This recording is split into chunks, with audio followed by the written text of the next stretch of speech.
Hey,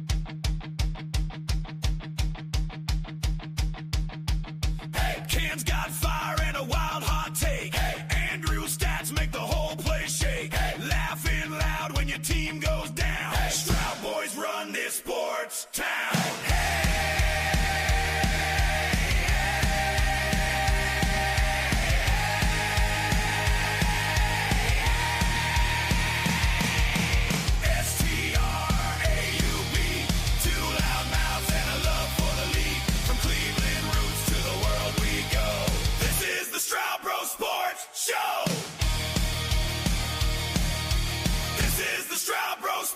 Show. Sundays, Mondays, we live for the fight. Hey, college game day and Thursday night. Hey, rivals fall and the banter flies. We bleed our teams till the day we die. S-T-R-A-U-E, two loud mouths and a love for the league. From Cleveland roots to the world we go.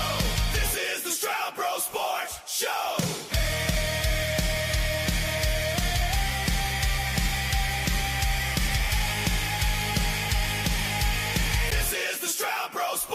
Show. Welcome everybody to another very cold, very snowy edition of the Straub Bro Sports Show. Big bro tapping with you as always. Listen, man, I'm not gonna lie. I've been home since Friday. Okay, we've been home. There's been no school. My work was even closed on Monday. I couldn't get out to leave this morning. So I've been here. All of you that have been leaving, all of you that have been traveling, I feel for you. Which brings me to my co-host. Shout out to little bro. What's up, Brody? Yeah, for those of us that had to go to work the past 2 days, every July, right? I'm sitting somewhere. The sun is shining. It's a very nice 80 degrees. The wind is feeling great, and I go, man, Cleveland's got so much to offer, and the weather's great in the summers. Why would anyone not want to live? These months will turn away anyone. And I fully understand it because you have to be at least somewhat crazy to live here during these months. It's insane. 100%. Shout out to Pops. Pops is in the building. My man Ray is in the building as well. With that being said, now that we've got our weekly weather report out of the way, let's get rolling. And Drew, it's in the description. We're here today to talk about the AFC and NFC championship games, but unlike last week when we ran through the games and we got to our coaching carousel, hit us with some updated coaching carousel news, some stuff that broke today as well. Absolutely. So obviously, the first four we know, we've seen that, but in the weeks that we were not showing you guys this, 3 more coaching vacancies have been filled. Literally, as we spoke about it, Jesse Minter becoming the head coach of the Ravens. We did talk about that at the end of the show last week. However, Mike McCarthy has been announced as the head coach of the Steelers, and I want to get into that one. And as of today, the Buffalo Bills have decided to hire internally with their offensive coordinator, Joe Brady. That's also an interesting one. I want to know which one you want to start with, because both those I have thoughts and opinions on. Do you want more breakdown from me, or do you want me to just be a smartass? Because that's will determine which one I go to. Whatever you're feeling, whatever you're vibing with. Okay, so I'm going to start with some analysis. Okay. I think the Bills hire is awful, and let me tell you why. They have done nothing in Buffalo as a team, or not necessarily as a team, but as a fan base, pundits, media members, all of it have complained about this offense, have complained about the scheme, and then have lobbied all of the rest of their complaints on the head coach with his mess ups in time management and overall decision making. So you got rid of the head coach, which means you got rid of some of those late game decisions you weren't always okay with in the regular season. But then you hired the offensive coordinator when you weren't happy with the offense. Very confused. We've talked about the roster construction. We've talked about whether or not it was the coach's decision on some of these guys, or whether or not it was the owners or, the GM and that. And I don't want to steal your thunder because I'm going to throw this to you. I just wonder if now this is leading towards McDermott was the guy calling the shots and everybody else in house wasn't so happy. Yeah, I think that this hire, I think, solidifies the idea that there was a very much wide divide on the belief as to why the Bills were not succeeding. Where McDermott, and he's been very vocal about it, apparently has been reported to the front office, was the roster construction and just flat out the players he had weren't good enough to surround Josh Allen with to make it to a Super Bowl. Now, if we're being completely honest, if we're talking about where they were a couple of years ago to now, I think there's some validity to that. However, especially with this hire, it definitely seems like the bigger analysis around what the front office saw was the issue was that Sean McDermott was not getting as much out of these players as he should have. And the play calling that he was running himself was also a major factor as to why the Bills weren't as successful. And I mean, either one could be true because you watch these Bills games and it's very much Josh Allen just trying to just make plays happen. And whether or not that's play calling or the talent of the players, obviously we're going to see now because they're not really going to change anything. This hire definitely shows that the front office thought that Sean McDermott was not doing enough with the talent on the field. So we talked about it with some of the other teams, with Carolina, with Chicago, with Houston. Tinker, you didn't make the Super Bowl. Tinker, don't blow it up. The Bills have been the ultimate test of that over the last couple of years. They have refused to blow this thing up. They just keep tinkering. And I guess my counter, not necessarily counter, my counter to the situation, they're right there. I mean, they were 1 play or 2 plays away from winning that game and being in the AFC Championship game. Or I'm sorry, being able to play. Yeah, you know what I mean. To play for the AFC Championship game. And they would have gave the Patriots a hell of a game. So I respect that, but this is it. Yeah. There's no tinkering left. Like this, unless you're going to bring in unless Tomlin's coming in next year, or Sean McVay's retiring from the Rams and leaving the Rams and he's going to the Bills, there's nothing left. You get your offensive coordinator in there to be the head guy, cool. Although I worry about that because that means while the defense is being prepared, he's going to be worried about the offense.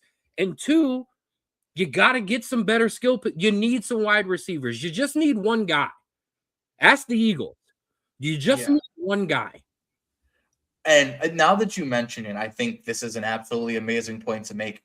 This hire also reeks of what we had left in the coaching pool was not good enough to justify hiring a guy on and implementing his own scheme. So it's either make the Super Bowl next year or you're back in the coaching carousel early to get the guy you want. The only name on that whole entire list of guys that I would have hired if I was the Bills is Harbaugh. Harbaugh wasn't available when you were looking for coaches. We have to keep it rolling. We're going to get to the comments in a second because I didn't know about this. And if you need a hot take, and I got one for you.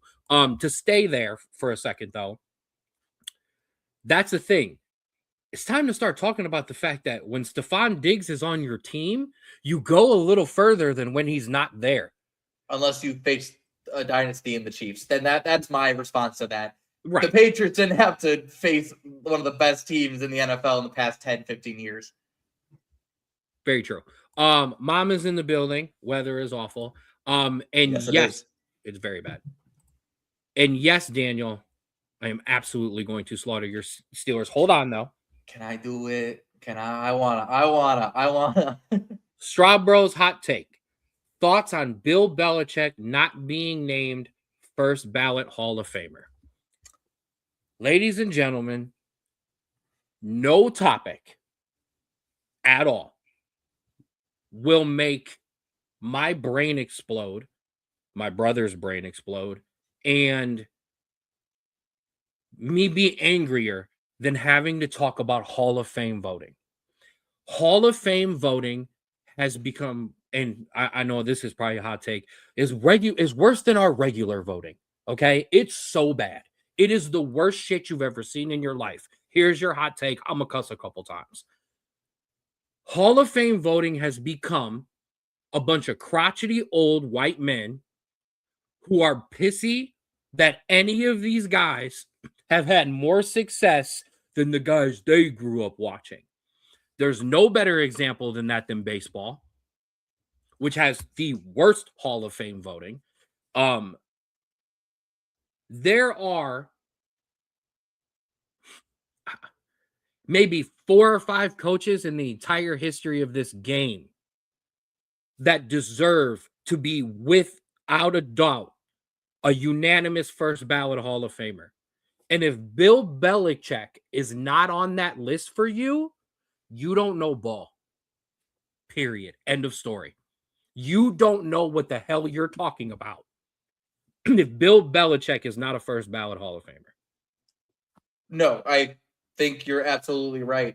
And I think what this has shifted from, and it could also include both, where back in the day of Hall of Fame voting, like pre-internet, right?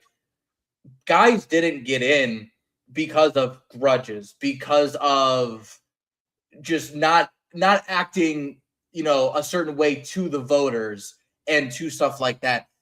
Now, and you've seen it with first ballot Hall of Famers that no one should reject. You get one person not voting for them in, or a 2 or 3 guys going, oh, well, it's very much become I'm going to do this because I know it's going to garner attention to myself. And that makes it 10 times worse, because it's not someone who truly believes that they don't belong in and they're just wrong. It's someone that knows that they should be in and chooses not to because they want their name to be in the headlines more so than the people being in the Hall of Fame. And it's garbage, because you're absolutely right. Bill Belichick is a first ballot Hall of Famer. He's one of the most winningest coaches of all time. And nothing that he has done in his tenure in the NFL tells me that he should be nothing less than 100% vote in. I'm sorry. Anyone who has won as many championships as he has in games games should be in regardless. So the issue is, and it comes down to this, right? You are always going to get people in the media being awful and sensationalist and attention grabbers, and things like this are going to happen. But as an organization like the MLB and like National Football League, there has to be a process in place where that has to be limited as much as possible. Get more people in there so those people's votes drown out. Have a screening process so you can only have certain amount of people with a certain amount of prestige in there that are known to vote correctly and not try to grab headlines. Things have to be done so you avoid stuff like this. You avoid Ken Griffey Jr. not getting 100% vote in the MLB Hall of Fame, which is the most mind-boggling thing I've ever seen. Things have to be done, because while we can understand certain players being borderline just based how you look at how a player's career went, there are certain players and coaches that, regardless of how you view them as a person in terms of like their attitude, their resume should be undoubtedly a Hall of Fame resume. And it irks me that, much less one person not voting for them, the fact that they weren't even on the list at all. I'm just gonna keep going. I can't not. The only, and I get it. The counter argument from those voters, I have very much experience with this. Dan Lebatard, a show I listen to all the time and very much so in the past. He sold his Hall of Fame vote. He Yes. sold it to Deadspin. He allowed them to vote for the Major League Hall of Fame, and they subsequently took his vote away. He's had voters on. The reasoning that comes back is, well, this person's going to get in no matter what. So we're going to spread our votes around this year to try to give. No. First of all, that's a broken system then, by the way. No one should ever come off the ballot. You should always be eligible, period. Now, if that means we need to lower the voting threshold because we're going to open that up to so many players. They have a screening process for a reason. Right. So just if they don't think they belong on the ballot, don't put them on the ballot that year. Right. I'm sorry, but Derek Jeter is a Hall of Famer, whether it's 2010, 2017, 2025, 2035. Ken Griffey Jr. is a Hall of Famer. I don't care what year it is. Bill Belichick is a Hall of Famer, whether it's this year, next year, 20 years from now. And I was about to get in my JC. My bad. That's what it is. This is a completely broken system. First of all, I know I'm preaching, so thank you, Pops. No, and I agree with this. No coach from this point forward is ever allowed to go in on the first ballot if Bill Belichick doesn't. Because if 8 Super Bowls doesn't get you in, what else do you got to do? It is absolutely back in my day syndrome. Shout out to Sterling Purnell as well. And lastly, yes, regardless of how bad this is for the NFL, it's still better than baseball's. Two things real quick. Completely derailed the show, Daniel. Yeah, I know. We're worthy of it. Two things real quick. And Pops put it in first. Yeah. One, if Andy Reid gets in first ballot, it's 100% due to attitude. That's 100% what it is. Because Belichick doesn't have the right attitude to sway voters. Another thing that doesn't get taken into consideration by the majority of people, these guys absolutely take advantage of this to go at guys that weren't nice to them in the media. Exactly. That's what I'm talking about. Bill Belichick was a dick to all of these guys, and this is their get back. Which is awful. And secondly, not to nerd out, I watched a long YouTube video on the history of MLB voting. The absolute dysfunction we had even before this, you think now was bad? Dudes were putting in their teammates when they were in the Hall of Fame because they got on the committee and were putting in their teammates. It was bad. It was awful. So it's bad now. Oh, you should have seen it back then. Okay. You're absolutely right. If you're near your computer, our show. But another day. Our show. Let's get to it. The other coaching news that we have to talk about. The Pittsburgh Steelers have hired way, way long ago former Green Bay Packers head coach, and not in the too distant past Dallas Cowboys head coach, Mike McCarthy. I have so much on this because he coached my team, but I will give the resident Browns fan the floor on this one. Thank you. Let the slaughter begin. This is exactly why the Steelers are where they are and have been for the past 8 years. Because Pittsburgh, as an organization, cannot let go of being a rough and tough football program that hires local and is still in the fight. If we just get this one piece right, we're gonna be back in the playoff race, and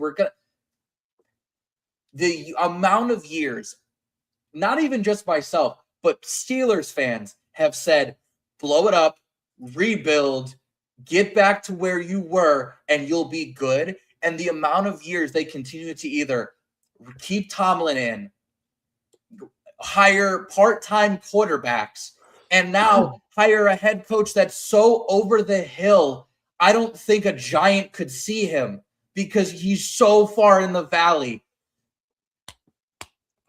I'm frustrated for Pittsburgh fans because you finally got what you wanted. You got rid of the head coach that you have said has been stagnant for years, and now you had a chance to hire a new up and coming head coach. He was going to rebuild the roster. You were going to give him a year or two to be a little bit bad, but once he got it going, get good, get the right guys.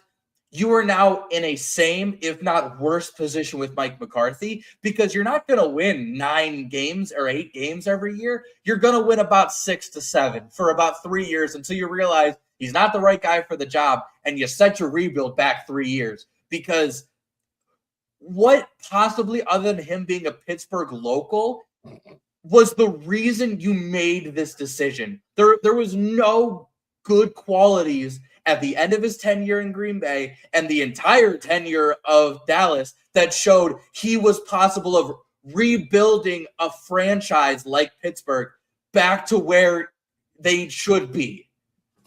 It's mind-boggling. No, Daniel's killing it right now. First of all, you absolutely deserve everything you're getting from him and what you're about to get from me. No, because there's no way that Mike McCarthy deserves that amount of respect. The only thing I would challenge you a little bit. He won 12 games multiple years in Dallas. You had the roster talent. The problem is, and it happened in Green Bay a lot, Mike McCarthy was solo the reason the Cowboys lost multiple games in the playoffs and multiple games down the stretch in the regular season. And he is the reason that Green Bay lost some of those playoff games when he had Aaron freaking Rodgers in his early prime or damn near prime. Okay. So the one of the things that I will 100% say about Mike Tomlin, he doesn't get in his own way. Okay. He lets his coordinators coordinate and he's the head coach. You now hired one of the most hands-on, I got to do everything guys. Okay. Yes. Congratulations. And he's going to be very heavily involved in that offense. Okay. You are absolutely going to crash out when you are looking up at your TV screaming to call a timeout and he just doesn't. Congratulations. When he calls one and you're like, wait a minute, why did we just call a timeout? There's no need to call it. Congratulations. 4th and 1 from their 20 down 15. He's going to kick that field goal. Congratulations. This is what y'all get, man, because you had an opportunity to try to do what the Steelers have done for every other year in the past and go get a young coach, right? Up and coming guy. Now, if the strategy here is we're going to go get Mike McCarthy for a year or two, and then when our guy comes up, we're going to go get our guy. But that's not really against the Bills now with Josh Allen. Right. Number one. Number two, that's not the Steelers' strategy ever. And 3, that's a horrible strategy for any NFL team. So I don't get this hire. And because I have experience with this guy, I'm not mad. I think it's hilarious. And a franchise that has had a cornerstone coach year in, year out, professional, a great coach. Welcome to what the rest of us are dealing with. Yeah. And I will say, what you did? Hold on. You know what you did to get this? You sold your soul for Aaron Rodgers. Yeah, I will say, yes, he did win 12 games with you. You had a Dak Prescott coming into his prime. You had one of the best. You had a great not one of the best. You had a great receiving core. You had one of the best defensive players in the league at the time, and your line was still pretty okay. Oh, it was good then. When Mike McCarthy was good then. So the pieces were set up. Pittsburgh needs so much to get going. Their line is awful. They really don't have a great run game. If this doesn't it doesn't sway Aaron Rodgers to stay out of retirement and come back, they don't got nobody at quarterback. Even then, he's kind of the defense has regressed year after year after year because of how old they're getting. They need so many pieces, and you hire a coach that's kind of like the Doc Rivers of the NFL, where he needs an amazing team to even get far into the playoffs. You mean like Doc is living on that Celtics championship, like Mike McCarthy's Yes. hanging onto that Brett Favre championship? I like that, dude. The so far over the hill, a giant couldn't see you. Well done. And the comparison to Doc, we got to trap you in a snowstorm 2 minutes before the show every week. Work was bad. I'm just letting it rip. And I ain't been there, so you can see how I'm just free flowing. I need more days off on show days. To kind of the funniest. This is what it reminds me of, and I just thought of this when the Raiders hired Pete Carroll. I went, "Oh, GM, that's an amazing. Oh, coach. Okay, same here. The Steelers hired Mike McCarthy, GM." Great football Oh, okay. Or a coordinator, maybe, And I'm going to point this out. That is Stowe Schools calling me to tell me that my son is off of school for a third day in a row. I'm going to hurt someone. I'm going to work tomorrow, but this is ridiculous. These kids need to go to school. All right. He did, Ray. He called him Doc Ray. He called him, and it's Am I wrong? No, both guys are living on championships from decades ago, and neither is a good coach when it comes down to it and the chips are on the line. So I think, as Pop said, A+ reference to you. We are 26 minutes into the show, and we have yet to talk about a game that happened this weekend. Real quick before we move on, obviously, bottom of the screen, teams get to hire a head coach. Browns have got to be the best job available, right? I know we're fucking it up, sorry for my language, massively with just Jimmy Haslam as being Jimmy Haslam and ruining the search. But we're the best available, right? Well, no, I told you the only reason Vegas is ahead of you is because the number 1 pick. Fair. I mean, they have on offense is 2 tight ends, and we don't know if Ashton Jonty's good yet. We think he's okay, but we don't know if he's good yet. Fair. He's got 2 good tight ends, and Michael Mayer and from Notre Dame and the kid from Georgia. Yes. But yes, Brock Bowers. But this team has nothing else. But they have the number 1 pick and the ability to go get a franchise guy. So that puts them a leg above you. I think the Cardinals' job is the worst job in the NFL, period, end of story. Okay. I don't know. Well, actually, I do know a little bit. It was we have a Pro Bowl quarterback now. It was reported. Yeah, you have a Pro Bowl quarterback. That is a joke, but we ain't even going there.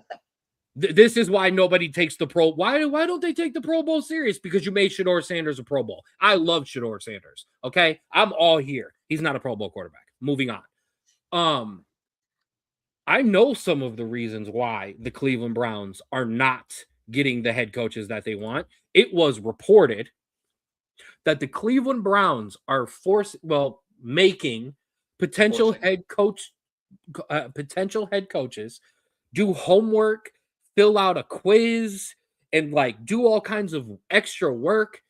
And I'm sorry, number 1, if that was the Steelers doing that, I could understand that. That's an organization that's only hired 4 coaches in their entire existence. They want to make sure they're the right guy. So number 1, we have once again, and I reference when you had your extra practices for these rookies that McCourty said on the broadcast, I played in the NFL for 15 years. I've never seen that before. We are once again having the Cleveland Browns do something in their organization that no other team in the NFL does. And once again, it's costing you. This is stupid.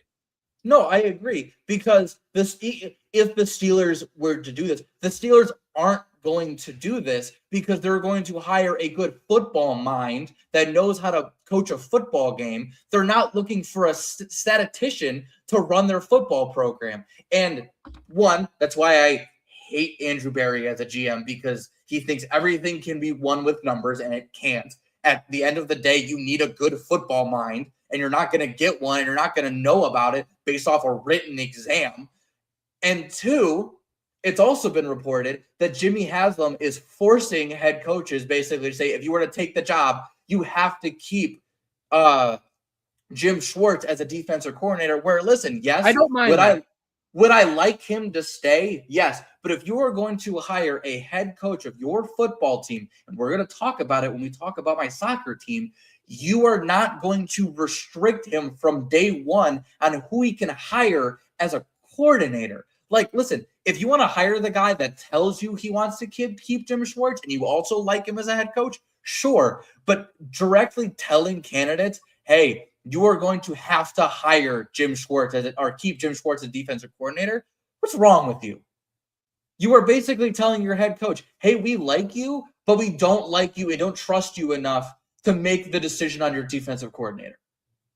And that's the problem. You are micromanaging your head coach before it even steps into the building. When you are a perennial loser of a football program, you don't have any of the prestige to do that. You have made the playoffs once in however many years. Twice in however many years. And only one was with this regime. Who gives you the right to tell a head coach who's right? We're talking about the Rams pass game coordinator who's won a Super Bowl and almost made a second one that he can't pick his defensive coordinator. Get the hell out of here. First of all, the snow isn't just doing great for us. Our comment section is absolutely killing it too. And yes, to touch on that one real quick, if we didn't care about the Pro Bowl anymore, right? Shout out to Ray. Got to find someone who's committed to the punt.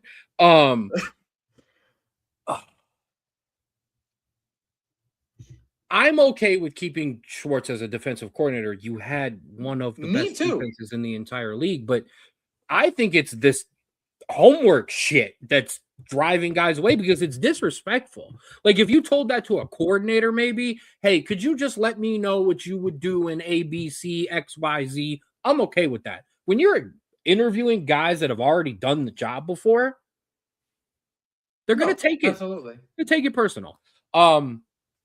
Hey, I don't know. And I don't know who's left for you at this point. The Rams pass game coordinator is still involved. Beware of that because the Sean McVay coaching tree is not the Bill Belichick or Andy Reid coaching tree. Guys who have left McVay have not done well because McVay's the guy. No, I agree. It's him. It's Monken, still from the Ravens, who is going to get an offensive coordinator job if he doesn't take our job. If that says anything, that means no one else wants the dude. So why would we want him? But whatever. And Schwartz, because he's going to be on the staff regardless, apparently. I love the guy. I think he's an amazing defensive coordinator. I just think it's massively disrespectful to tell your head coach you have to keep this coordinator no matter what. You are a 4-win program last year, and you're telling this you have to keep the defensive coordinator. Shut up. The fact that you keep talking about them like a college team is even funnier right now. They act like a college team. No, they have like a really bad one. Not just any. All right. With that being said, we'll leave the coaching searches behind. Now this was supposed to be a quick show, everybody. It's definitely not about to be one now. Let's get to the actual games that happened. Normally I would flip a coin. Oh, you had them up. Okay, I would normally flip a coin and ask us which one's going first, but there's no question which one of these games is getting out of the way first. And that would be your AFC Championship game. See, I was going to do that so we could still be full screen. And people didn't get lost in looking at the second game because it was so much better. The AFC Championship game. No game tops all. Patriots 10, Broncos 7. To both teams' credit, the snowstorm came in about a third, halfway through that game, and it was over in terms of good football. The Broncos should have won this football game. I was about to say, period, end of story. Hot take, no snowstorm, Broncos win this football game. 100%. Now, I do also know that my man Drake May heats up in the second half, and they could have got rolling. But when I watched that first drive, and I watched Jared Stidham just march them up the field on that Patriots defense, I'm on the headset with 3 other people going, whoa, whoa, whoa. They had opportunities. I'm gonna put a little bit on the coach. I'm gonna put a little bit on I always forget his name, Sean Payton. Because there was some decision making late on with that fourth down call that I just didn't agree with, or the early fourth down call. Put points on the board, man. You all have weather reports. They all knew it was coming. That's Put true. some That's points probably on why they went for the touchdown to get. I didn't mind it. It's early. You want to set a precedent. You were moving the football. But 10-10 is a tie game. You don't know you weren't going to score any more points until the snow came in. And two, you also didn't realize that, well, you probably should have, but that Jared Stidham was just going to fall apart as soon as a flake touched the ground. That was the problem. As soon as it started to get a little bad, balls were dying in the air. He was underthrowing guys like crazy, and New England just sold out against the run. Credit to the Patriots. They've been winning these close games, and mostly because of their defense. But yeah, Drake May needs to look a whole lot better against just as good of a defense without getting helped by a backup quarterback and the snow. So we'll see, but anything could happen. But the Patriots are not looking great going into the Super Bowl. A little spoiler on our Super Bowl preview.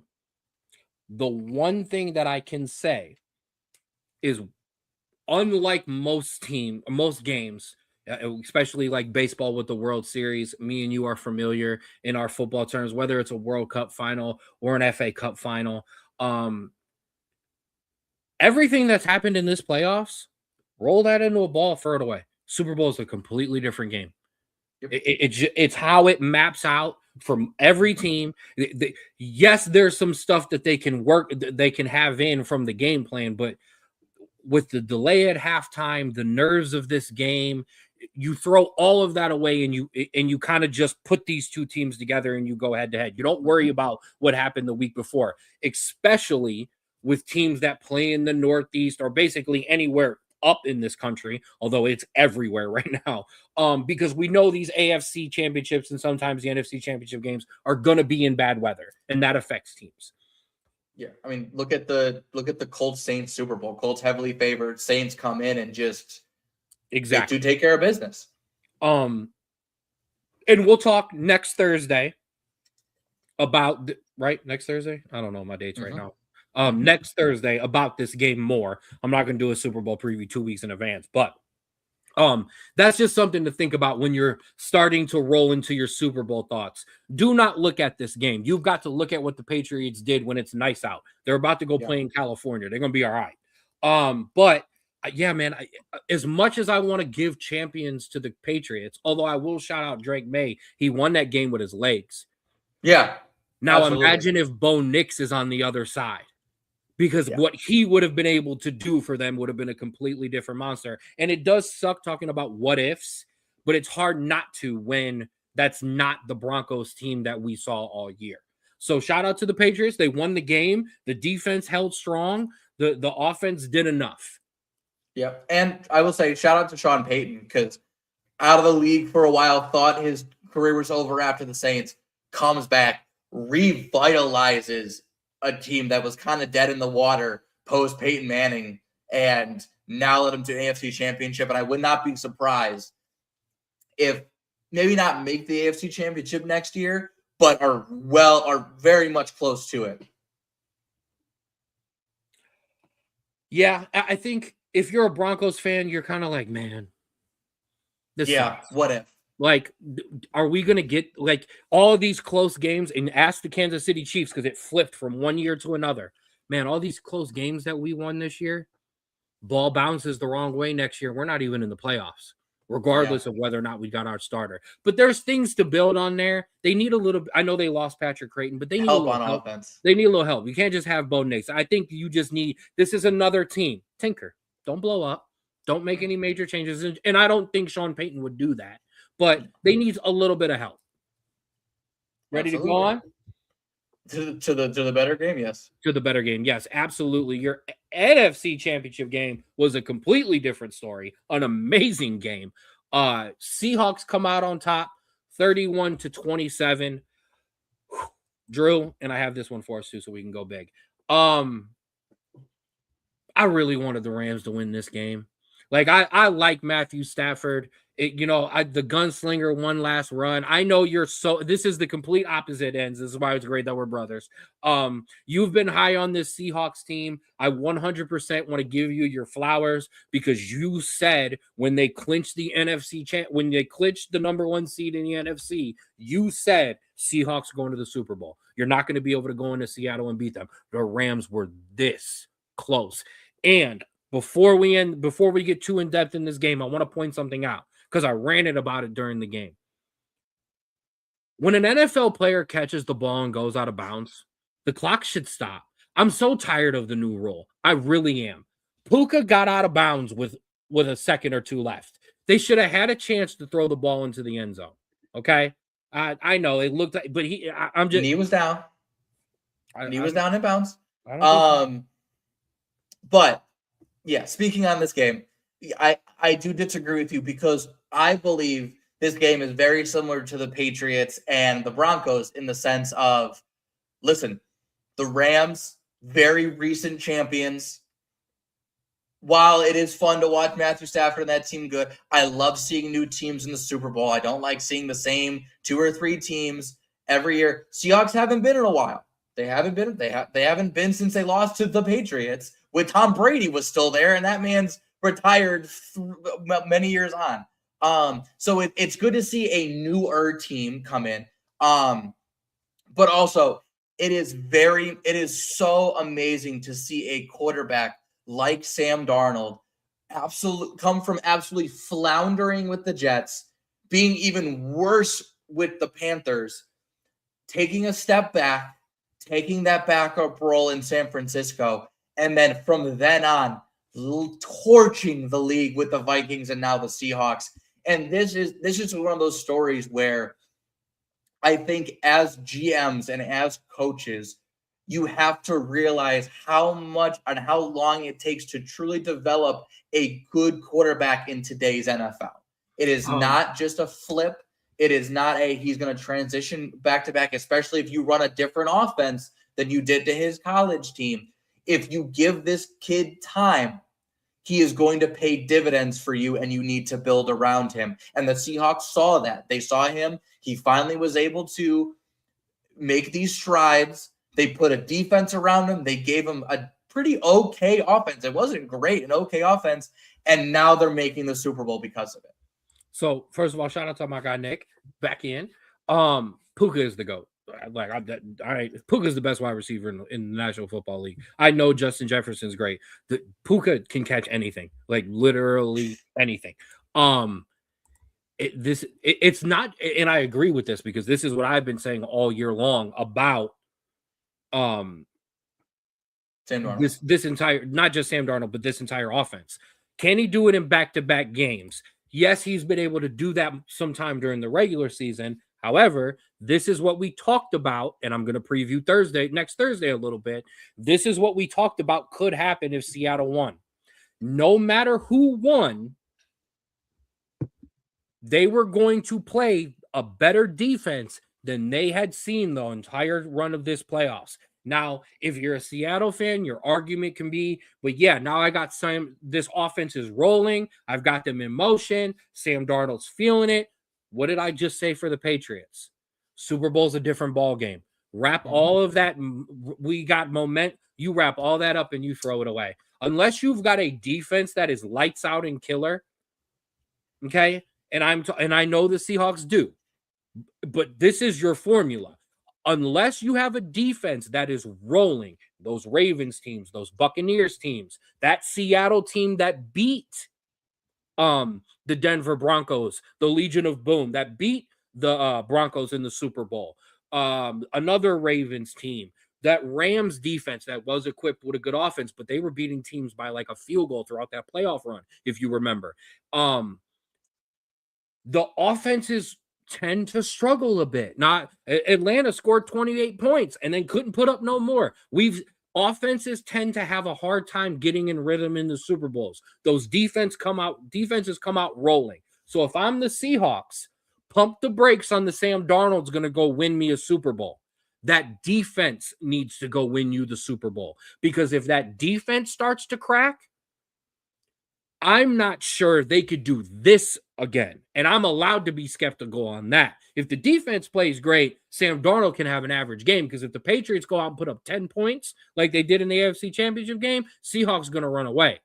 However, what I'm worried about Sam Darnold is it starts to get tight and it starts to get late in that fourth quarter. Yeah, there's a very young quarterback on the other side, but you've had a perpetual ability to blow these opportunities when they've come to you.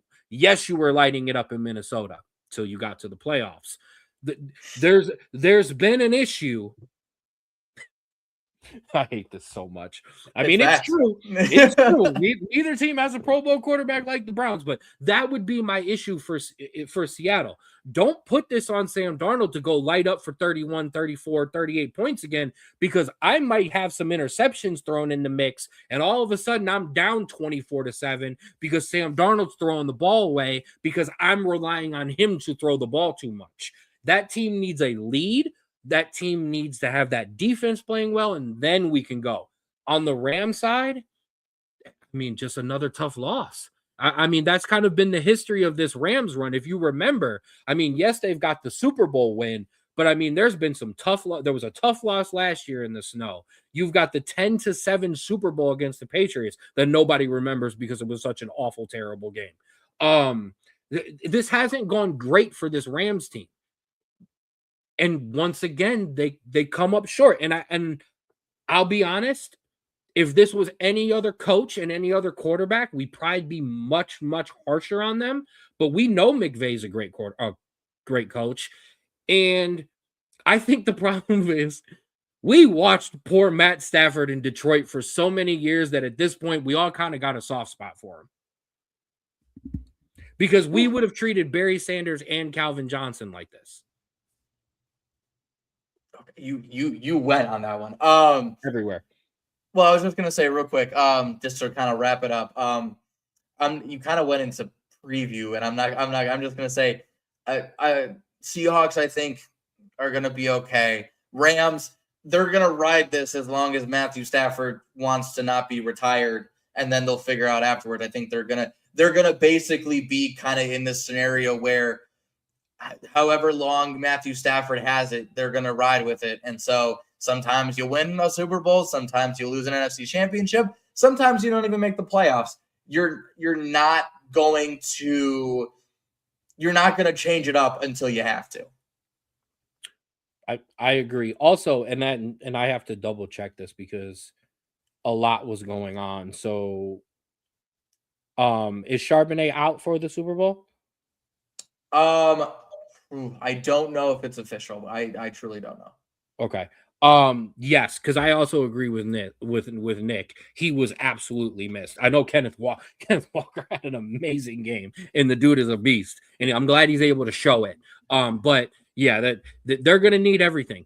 So are the Patriots, but that defense, and here's the other thing. For all the credit we give, and we're going to talk about it, like I said, next Thursday, we got plenty to talk about. I can use some of this. As good as we talk about this Rams defense, or this Seahawks defense, that Patriots defense is very, very good as well. And they don't get as much credit sometimes, because it's New England, and we all kind of hate it. Well, because the offense is really good, and so no one looks at a great defense when you have a great offense. Number one. And number two, it's kind of bullshit that this team's already good again, but that's another story. When you have an owner that knows how to set people up in good positions to be good, we had Mike Vrabel as a line coach last year, but decided, not to hire him on it. Whatever. I'm ranting. That's a fumble. All right. Super Bowl preview next Thursday. And I will spoil one little thing because we had talked about it last week, but I'm going to let the people know. I'm bringing back Big Bros, Big Bets in a major, major way for the Super Bowl. All right.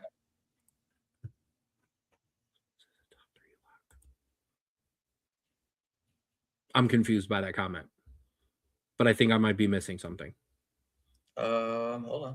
Gonzalez is a top 3 lock. All right. That derailed me because I got confused. Currently looking through my massive draft spreadsheet. I think that's what he was talking about, and I don't think so. Or one of the defenders for the Patriots. College basketball. Yes, that happened. Enough of the NFL. We're going to switch over. We're going to run into college. One of the worst transitions we have ever had between segments in the history of this show. Oh, there it is. There it is. I knew it had something to do with you expanded a little bit and it makes sense. You agree? Very good. I don't have a list. You weren't ready to rank your lockdown corners in the NFL. I don't got a list of cornerbacks to just throw out there. I'm sorry. I wasn't prepared. Listen, Nick went so far, not into the weeds, but he went to the nerd side of it. He derailed us. It was a good point. I'm not saying I got limited show notes. All right. But that one threw me off, and he's right. But like I said, a lot of this stuff and a lot of the defensive stuff, well, I'm going to get into on our. It's not on my. It's not on my scroller. I don't have anything. I don't have to talk about. Shout out to my guy Nick for tapping in with us. All right, let's talk college basketball. I'm gonna let you start.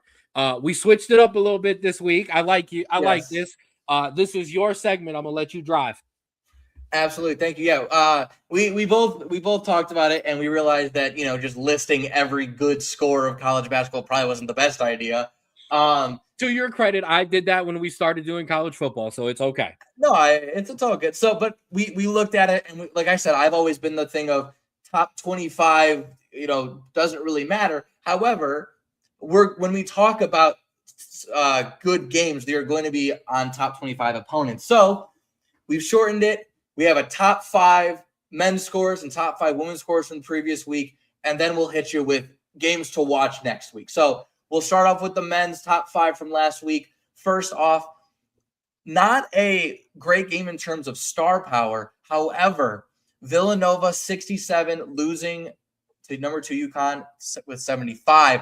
This game went into overtime. And so that was a really interesting game where UConn, obviously, it's the Big East and everyone can kind of beat anyone in that conference. This is kind of a more wider point. The Big East really isn't that good this year. There's only maybe 2 or 3 teams that I could say are going to do anything in the tournament, even if they make it.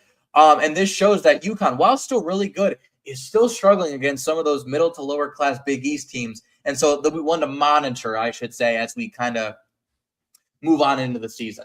Yes, sir. Second, I think was one of the best games of the week.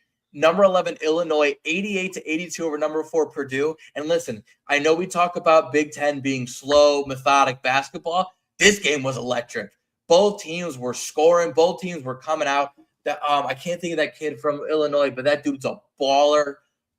Illinois also has one of the best just like overall teams right now. They really don't have many weaknesses. They're not super high like an Arizona can just shoot lights out, but across the board, there's not a lot of weaknesses from this Illinois team, and I like to see that they're really getting that credit. Number 3, number 6, Houston falls 86-90 over number 12, Texas Tech. Listen, Houston, great program. Not as dominant in years past, looking beatable. And it shows here where teams that could shoot well can get the better of Houston just because the defense isn't as suffocating as it was, and they're not getting the production out of their offense that they need to make up for that lack of defense. And it shows here in this number 12 Texas Tech win. Very good win for them. Number 22, Carolina, 85-80 win over number 14, Virginia. I just put this on here to show that, listen, no matter how low North Carolina is, they're still one of the top dogs in the ACC, and it shows here. Really, really good win. And then finally, number 1, Arizona stays perfect, 86-83 win over number 13, BYU. I was actually watching this game. This was a blowout for most of it. Arizona was in control for most of the game, and BYU last 5 minutes just barrage from 3 points, and if not for a timely block by Arizona, won it with them. Arizona stays perfect, but this BYU team is something to watch because they, in a matter of 3 minutes, they can put 15 points on you, and it shows here where even a great shooting team like Arizona has to be wary of how well BYU can shoot the ball. 3 of the teams on this graphic will have a player in my graphic. And I didn't want to put any players out there. I just wanted to put that out there. And then if we're looking into next week, Yes. Tonight, massive game. Number 5 Nebraska at number 3 Michigan. Number 5 Nebraska, while ranked lower, is undefeated currently, while number 3 Michigan does have a loss. So that's going to be an amazing test for an up-and-coming Nebraska team to see if Michigan is legit as people say they are. And then quick one. Do you think Nebraska is underrated right now? I know they're 5th in the country, but do you think they're being slept on? Okay. Because when you look at the top teams, the top 4, everyone sees the top 4 and then Nebraska. I think it's a lot closer than people are putting it in. And this will obviously be a test to see if that's true or not. And see, my man right here is a hoops man. Okay, my man Amazing Nick is a hoops game. Man. Absolutely locked in on Nebraska, Michigan tonight. Go ahead. And then Michigan right back now has to travel Friday to number 7 Michigan State. While this is going to be a game, Nebraska and Michigan are going to be a game of kind of where are each team. Friday's going to be a slugfest. It's a rivalry. Both these teams are good again. Both these teams are going to come in and want to just absolutely put a statement that they're the best team in Michigan right now. This Tuesday game is going to be fun, that Friday game is must watch. That is absolute Izzo. It's going to be absolutely electric to watch because Izzo doesn't care. By the way, listen to some Izzo comments. He don't care no more. I said it last week. I said it last week. Go just go on your TikTok, go on your Instagram, go on your Facebook, which one you use, and just Google Mike Izzo right now and just get some of the stuff and the sound bites from this past year. Basically, he was celebrating court storming. You're right. He just does not care right now. And secondly, we got nothing else on. You got no excuse but to watch some college basketball. Keep rolling. Almost done. No, absolutely. Saturday. I have to address this. Number 14, Kansas will be without Bill Self, their head coach, again with more health-related problems. He's been kind of since last year has been continuing with it. So obviously, without your head coach, you're going to be down a little, but maybe use the motivation. However, regardless of that, it's going to be an amazing matchup. Any top 25 matchup that involves Kansas at home is going to be an electric atmosphere. But having a team like BYU that just barely missed beating Arizona and wants to ensure that doesn't turn into 2 back-to-back losses and is hungry to stay kind of in that top 12, top 10 range, that's going to be a great game on Saturday. Moving on. Sunday, back-to-back games. You start off early with a kind of a fringe top 25 matchup, the 2 great teams, number 23 Alabama at number 19 Florida. 2 teams that I also think are underrated because I think when you get to the tournament, they are teams that should be in the Sweet 16 at the minimum. And so this will be kind of a test to see which team kind of can get jump-started the rest of the conference schedule. So a great game there. And then your late-night game, number 9 Illinois, number 5 Nebraska. We'll see what Nebraska does on Tuesday to see how we set up this game. But obviously, like we talked about, Illinois coming off a great win against Purdue now wants to stack it against a Nebraska team that could be coming in undefeated with a win at number 3 Michigan, or is looking to bounce back after a loss to Michigan at home. Great game on Saturday. I'll get to my point at the end. And then finally on Monday, number 14 Kansas at number 11 Texas Tech. Obviously, number 14 at Kansas at home on Saturday, now traveling, hoping to come in that with a win. And number 11 Texas Tech with a massive winner of Houston wants to compound that, very similar to the Illinois-Nebraska game. Going to be very, very fun to watch on Monday. And what we'll keep track of, and what I'll be interested when we talk, because it'll be a couple of days. We're not going to do a show Tuesday. We're going to do a show next Thursday. So we're going to be off for basically over a week. What both of those teams do. Nebraska, back-to-back big games, in Kansas, in Kansas, or no, I'm sorry, who else? Yeah, in Kansas, back-to-back games, big games, going from Saturday to Monday, and obviously from Tuesday to Saturday as well. Like, I'm curious to see if one of those teams can pull off 2 in a row, if there's a split. Either way, I'm interested to see how these teams will kind of roll through this week. And similarly to college football, while obviously we know that the SEC and the Big 12 are going to have a lot of guys in the top 25, maybe not up in the upper echelon, but you're going to have that. Seeing the Big Ten have so many teams in the top 25 and the top 10 is honestly really awesome to see, because in previous years, it was a Purdue, it was a Michigan, maybe a Michigan State, if they got the team that year, and that was about it. Now, Nebraska's looking great. Michigan's a top 3 team. Illinois look great. Ohio State's not that bad. They're not far off.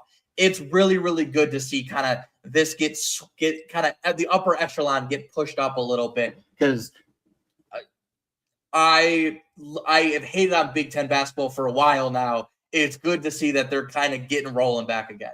Absolutely. The NIL.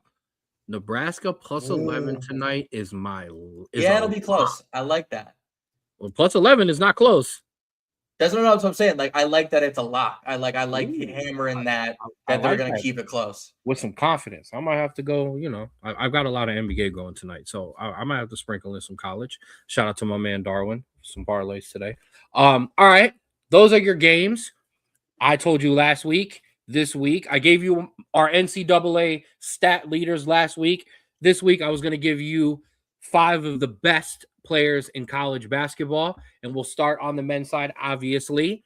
I don't have to get that out of my way for a second. We'll start, as I said, multiple teams that we talked about have guys on here.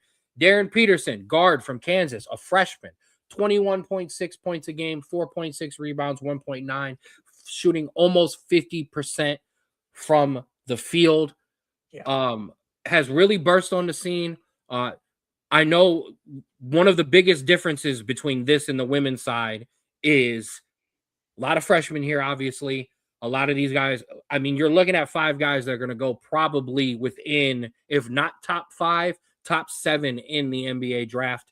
He's really come on, kind of a combo guard, point guard, shooting guard, somebody to look out for on the next level. Speaking of that BYU team that you talk about all the time, freshman sensation, AJ Debinsta, a small forward, freshman, averaging 23.6 a game, 6 rebounds, 3.6 assists, almost 7 rebounds, shooting 53. Monster. Absolutely. Shooting 53% from the field. Absolutely. As you said, a monster on both ends of the floor. This kid's gonna go, if not, the only reason he's not gonna go 1 is because of the guy that I'm gonna get to next, or maybe after that as well. But an absolute monster this year. BYU looking to make a deep run. I gotta spread that BYU out down a little bit. I missed that. It's bothering me.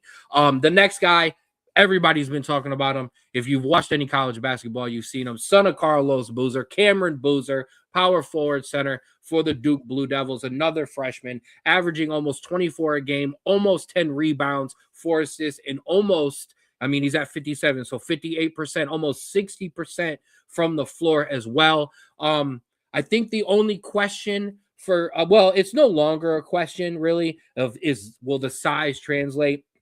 Because truthfully, yes, in the NBA, we've got guys like Wemby and Chet, but some of these smaller, undersized guys are doing not just well, they're all-stars, they're all NBA. So Cameron Boozer, another top guy to look for. I knew Nate was going to come in with that.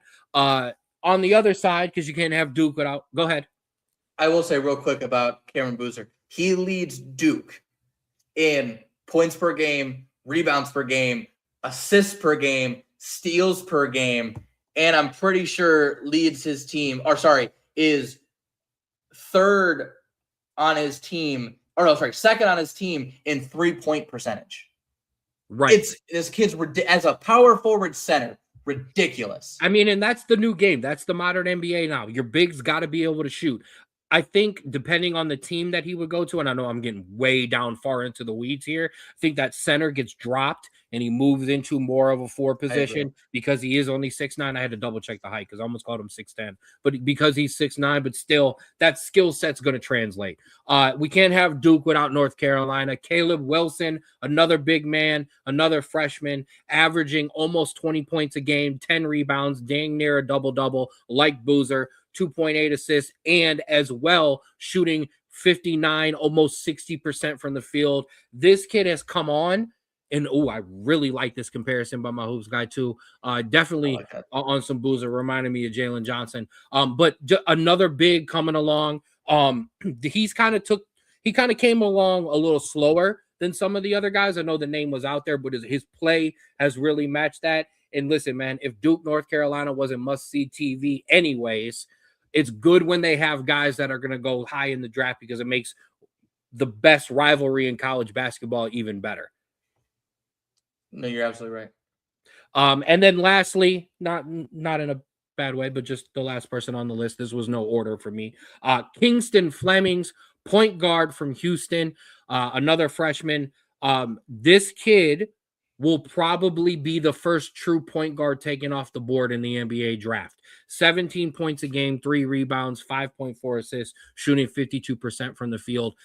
It's less about the stats, and this is what I've been reading. It's less about the stats and what the higher-ups in the NBA think of him as a true point guard, which is why the stock is rising so much, even though you may look at some of the stats and not see as high of stats as some of the other guys. No, I think you're right. And I think the main key there is whenever you have a player coached by Kelvin Sampson and at Houston, you are going to get a disciplined player that knows the game in and out. And maybe even if the stats aren't there, you know that he is going to be able to easily transition into an NBA-style offense and do a job, which is why Houston guys get drafted in the first, second round all the time. I love that. Not to mention, and I'm going to jump backwards for a minute with Caleb Wilson, 6'10", an inch taller than Cameron. That makes a little bit of difference. That he's a true power forward, can maybe shift in that center spot. Neither of these guys are, and this is no disrespect, but neither of these guys are being touted as major shot blockers and good defenders. But the offensive game is what's going to translate over. Although down there getting a double-double is a double-double. I know Cameron's basically there too, but that's big.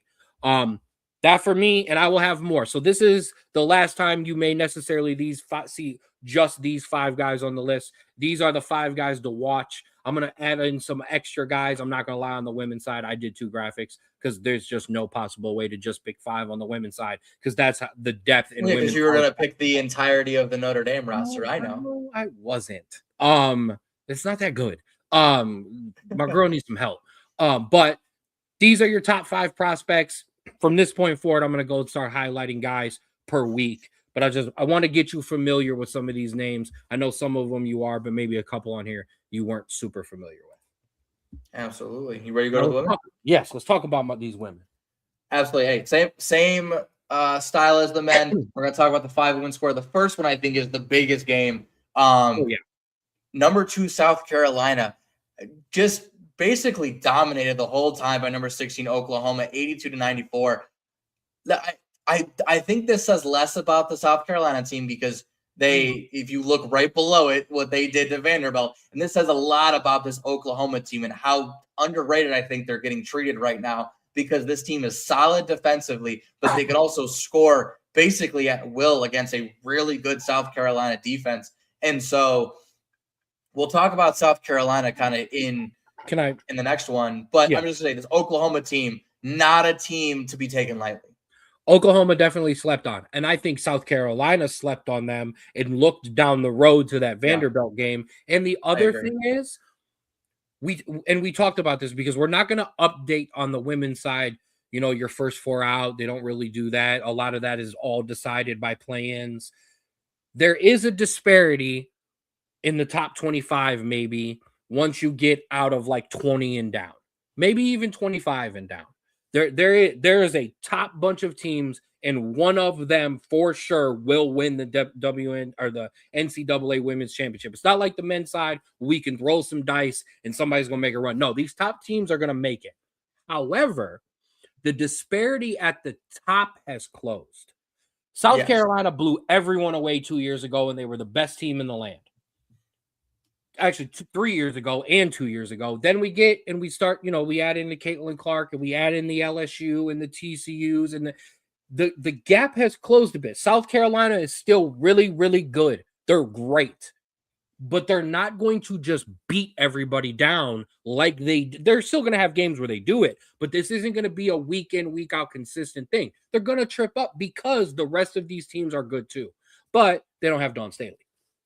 You're absolutely right, and that's what Vanderbilt lacked, as Vanderbilt loses 74-103 in a basically a get-right game, don't chip on your shoulder, South Carolina win. Very good for them. Vanderbilt, I wouldn't take it. I wouldn't take it personally. Just move on. So that was that game. Good for South Carolina, kind of getting right there. Iowa, three so for the third and the fourth game, back-to-back top 15 wins, 85-78 over number 15 Maryland, and a beatdown of number 12 Ohio State, 91-70. Hey, this Iowa team, they said, listen, I know we don't got Caitlin Clark, but we can still put up a lot of points. And I will say, those are both very good defensive showings as well against top 15 opponents. So don't take Iowa lightly either, just because they don't have the greatest women's basketball player of all time. You gotta set the joke up, because if you wouldn't have said Caitlin Clark, I could have been in and been like, Caitlin. Oh, wait, she's not there. But go ahead. Not there. And finally, another team that has been good in the men's side and the women's side, Georgia, 72-67 win over number 11 Kentucky. I'm not going to say this Georgia team is a world beater, but they can get down and dirty and slow games down and make it hard for teams to really get into a rhythm shooting wise. And they can grind out some of these wins, as you can see here. So if we get into the tournament and Georgia kind of comes up against a tougher opponent, I wouldn't be surprised if you see a Georgia team scrape out an upset against a top 15, top 20 opponent in the tournament. It's fair to give Drew his flowers day. You mentioned last week, hey, this Georgia team, they're not bad. And here we go. They get a top 25 upset. Drew, what's on the agenda for this week? We're kind of backloaded on Sunday, but we still got some great games this week. Tomorrow, number 25, Washington at number 16, Maryland. Maryland obviously trying to bounce back from that loss to Iowa. Washington trying to stay in the top 25. Thursday, number 24, Alabama at newly ranked number 23, Georgia. I think that's a great test for them. Can you stack wins now? Obviously, you're scrappy and you're getting wins. Can you start stacking these wins against good opponents? That'll be a good one. Number 5, Vanderbilt at number 17, Ole Miss. Number 5, Vandy. You just got absolutely decimated by South Carolina. How are you going to respond on the road to a top 25 opponent again? That's not South Carolina, but still not something to be messed with. And then on Sunday, massive slate of games. You don't got the Super Bowl. Let's put on some women's basketball. Number 15, Tennessee, the Lady Vols go to number 1, UConn. That's going to be a great game. It always is a great game. This UConn team back up to the number 1 slot after being not number 1 for a couple years now. Let's see if they can kind of hold it against these top opponents. And you'll see a bunch of graphics and you'll see a bunch of highlights for it if you watch this game. But this harkens back to the old Pat Summitt versus Gene Auriemma rivalries when it was number 1 and number 2, because Tennessee and UConn were just that in college basketball, and there really wasn't anybody else. But yeah, shout out to that game. No, so that'll be a great start to the Sunday. Then we have basically guys. Let's go. We got them in the men's. Now we got in the women's. Number 9, Michigan. Number 13, Michigan State. Basically, it's basically the same as the men's. Who cares about resumes? Who cares about this? Is going to be a down and dirty game, and it's going to be absolutely amazing. And think about the bragging rights after this weekend coming from both sides. It's going to be crazy. That would be huge. Number 2. When is the Michigan State game for the men? That is on a Friday, I believe. Hold on, we'll just boom. Friday. Yep. Beautiful. Both teams go ahead on travel down in Thursday night. Get there for the game. Women can just hang out for a day or two there. They're not far away. I love this. And shout out to whoever scheduled this. Whether it was the AD, whoever it was, shout out to whoever did that. I don't know if it was done on purpose. I don't know if it's rivalry week. It might be. It kind of looks like it. But great job. Absolutely. Now we have back-to-back Big 12 games. Number 14, Baylor at number 22, West Virginia, and then number 12, TCU at number 21, Texas Tech. We're going to start to get into which teams are going to start to break away and kind of come near the top of the top 15. Because, listen, TCU is always up there. Baylor's always up there. Texas Tech has had their runs. West Virginia has had their runs. Who's going to start floating up near the top near the end of the season? And these are big games to decide that. Then ex-Big 12 teams, now SEC teams, Red River rivalry, number 10, Oklahoma at number 4, Texas. Top 10 matchup. absolutely electric. That's going to be a great, great game. And then we close out the slate. Number 8, Iowa. Number 2, UCLA. That is going to be blockbuster. UCLA has been on the up and up past 2 years. Iowa finally back into the spotlight. Is Iowa legit? Is UCLA the team to beat besides UConn this year? That's going to be the question for that game. I love that. And if you need it here, if you need a little extra incentive to get in on the women's college basketball, if you like college football and you would watch a college football game for the rivalry, tap in here, because whatever you might say about WNBA crowds or the 3-on-3 league that they have, college crowds are different. So Michigan State is going to be lit. TCU, Texas is going to be lit. Texas Tech, Oklahoma, Texas is going to be lit. Just tune in for that, the atmosphere just itself. But those should be some good games as well. So as I previewed, there was no possible way for me to just pick 5. So I've got 2 graphics. I've got 10. Here are the names to be looking out for on the women's side of college basketball. Now, in this graphic, a couple stayed the same, a couple didn't. Top off my list, flat out. If she isn't just the leader in points per game, she's an absolute just stud, beast, monster, whatever you want. Whatever. I probably shouldn't have said stud because of the crossover there. But just an absolute beast, All-American, whatever it is. One of the best players in college basketball right now. Audie Crooks, center for Iowa State. Junior, 26.3 points per game, 7 rebounds a game, almost 2 assists, and shooting almost 70% from the field. The girl is going number 1. Well, I think she should go number 1.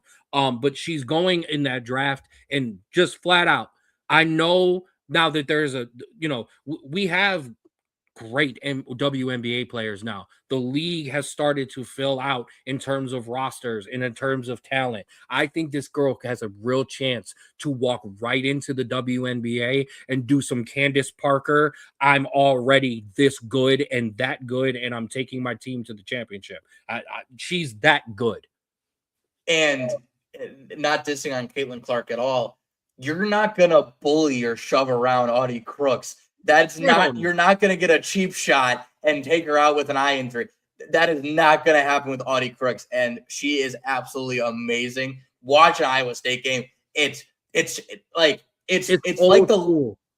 the magic with Shaq where it's give me the ball. I'm going to back down my opponent, make a move, and put it in every single time. And you have to foul me to stop me. What I want, this is what a lot of big men do. A lot of big men will leave college and go work with a Shaq or a Hakeem or something. I want this girl so bad to get with Hakeem over the year. She just needs 1 or 2 more moves down in the post to tighten up a little bit, yes, and she will be an absolute all-star and a monster in the WNBA. Much love to her. Also, what you'll notice about this list, these girls stick around in college for a couple more years, okay? So you're going to see not a lot of freshmen on this list. Junior from the Texas Longhorns, the top upper echelon, top-ranked Texas Longhorns. Madison Booker, forward, 19 points a game, 7 rebounds, 4 assists, shooting 51% from the field. Another girl this Texas team is good, and it starts right there with her. Moving on, everybody knows UConn's good. There might be another UConn player on this list as well, but we start with the forward, Sarah Strong, sophomore for UConn, 18, almost 19, pretty much 19 points a game, 8 rebounds, 5 assists, shooting almost 60% from the field. Are you surprised UConn has top prospects going into the draft? No, but this woman was talked about as a high school prospect. Mm-hmm. And when she chose UConn, the entire landscape went, okay, UConn's back, because she is so talented and has such an already amazing understanding of the game that I can help out basically do 19, 8, and 5. It's disgusting. And to be able to do that on a 60% clip and help out your teammates as much as she does, that makes UConn so much more dangerous, because it's not someone who's just shooting the ball or just grabbing boards or just passing out the ball. She is doing everything. She is absolutely amazing with her knowledge. And I would say personally, if she stays one more year and truly just completely starts to dominate, she is now, but become the absolute best she can be, she has a chance to be one of the greats in the WNBA. She is that good on that trajectory so far. All 5 of those guys that we had on the men's list are going into the draft. This is not a question. Yeah. It's not 100% sure for every girl on this list or every woman on this list. So I like I said, I want Audie Crooks to go, and I want Madison Booker, but they might stick around for a senior year. There's seniors on the next list, and Sarah Straub's running mates on the other list as well. Drew, you talk about this Vanderbilt team all the time. Here's why. Michaela Blakes, sophomore guard, 25 points a game, 4 rebounds, 5 assists, 45.1 field goal percentage, which is still good. I know we've got some 70 and 60% up there, but this is especially for a guard. She runs that Vanderbilt team. She's the person that they go to with the ball, and she's been producing. And yes, they did get beat up by South Carolina, but still, this is a good Vanderbilt team led by her. I agree. The only thing and it's not a knock on her, it's a knock on Vanderbilt. She's really the only option on that team. The other 2 top scorers aren't averaging even 12 points a game, and so they live or die by her. And she's doing a great job at living because they're 20-1 right now. That was their only loss was to that South Carolina team. But if the issue is if she has one off night, that team is gonna struggle. And that's the problem. That's further down in March where that will become the issue. And then last on the first graphic, though she would be there no matter what, she deserves to be there. And I did throw in an extra stat for her. Hannah Hidalgo, junior guard. That's crazy. Right. My junior guard from my Notre Dame Fighting Irish, 25 points a game, 6 rebounds, 6 assists, and 6 steals.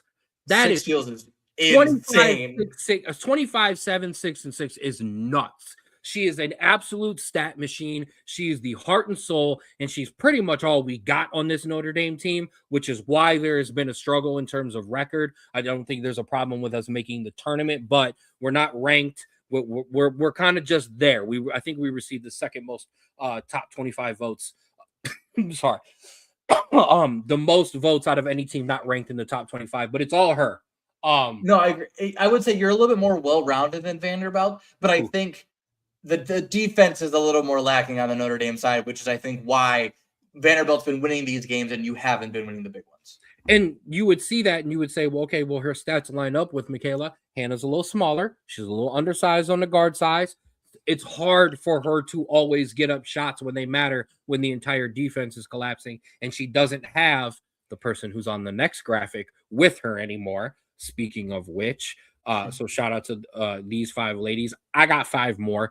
We'll start at the top because we could not have a South Carolina Gamecock on this list. Joyce Edwards, junior forward, averaging 26 and 3, shooting 60% from the field. Well-rounded South Carolina team, but this is your go-to down in the paint and the person they're going to try to work shots to when when the money's on the line. Yeah, I mean, South Carolina's so well-rounded, but when the chips are down, that's who they're going to, and it's working.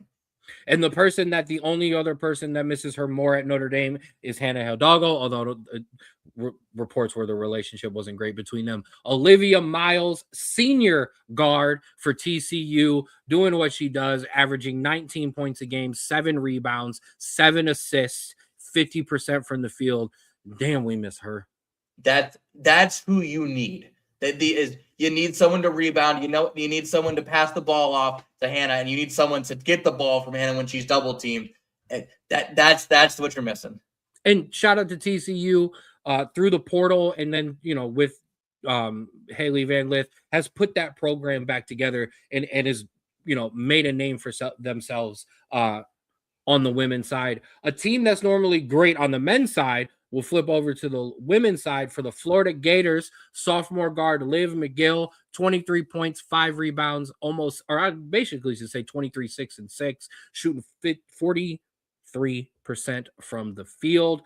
This is a good Gators team. They're a sneaky team. She's going to need some help, but another person to look out for because we're going to see her for at least another year or two. I agree. The only issue with Florida is they're struggling mightily in conference, which is hard with how good the SEC is. But another person, you give them another year and you build around them, that Florida team can make a run and she can get even better. As I mentioned, on the one side, we had Sarah Strong, her running mate at guard, amazing senior. name. Yes. Ozzie Fudd, 17.2 points a game, 2.3 rebounds, 3 assists, shooting 50% from the field. I mean, this is the best 1-2 punch in college basketball. That's what I was going to say. Where Sarah can, like I said, she can do basically everything. Ozzie Fudd, she does her job. Give me the ball. I'm going to put it up. I'm going to score. That's what I'm going to get a rebound every once in a while. I'm going to pass it off when when they come too close. I'm going to get an assist. But when you come to me, I'm going to shoot. I'm going to do my job. And that's exactly what someone like Sarah Strong needs and why this UConn team is so dangerous. Easy. We said it right. I double check. I mean, this is why UConn's good. It's usually never just one person. It's usually never just one. There's always a 1-2 punch. And this is why come down in March. This will be something that a lot of these teams where you only have one person up here will start to struggle. Same way we could not have a South Carolina Gamecock. There's no way we could not have an LSU Tiger. And yes, I was torn between her and Flo, and Flo's a senior. But down the stretch here lately, it's been her, and that's Malaysia Fawali. 14.5, 15 points a game, 3.4 rebounds, 3.5 assists, 50%, 51% shooting from the field, and has really started to come on strong for these Tigers, who, just like South Carolina, is not a team that you can sleep on just because they may not be blowing everybody out of the water every game. And she's doing it in less minutes than I think 3 of her teammates. And so she's doing more with less minutes. And so it's one of those ones where when she comes in, she makes an impact and she's getting the job done to get these wins, which is what you need from someone. Maybe isn't your number 1 or your number 2. Maybe it's your 3 or 4 in terms of minutes, but it's, hey, whenever she gets the ball, she's going to do something. She can get you those points when maybe the other 2 aren't scoring as much. And also, shout out to Flo. She's basically averaging. They're very similar in stats. Yeah. I think they're both averaging 14.2, I think. It's like 14, 4, and 3. They're basically around the same. And Flo is a senior, so that's going to come big for them down the stretch in March, too. And listen, I know she's polarizing, and she's polarizing on the court and off the court, which we won't touch. But you talk about Gina Auriemma. You talk about Dawn Staley. You can't go very far without talking about Kim Mulkey. She's a good coach. Those LSU Tiger teams are good. We've seen them win national championships very recently. That's a team to look out for now that there's more than one there. And I also think it's helped them, although I very much am a huge fan of hers, but it's good to not have so much of the circus at LSU anymore. Very true. All right, that's your college basketball. Let's take 30 seconds, reset. We'll come back and talk about the footy. I need to breathe and drink some water. With that being said, though, it's almost rapid. So I'm going to throw up that schedule for you. We've got some changes coming to it, but take a look at your upcoming Cuyahoga Falls Rapids football schedule. Give us about 15 seconds, and we'll be back.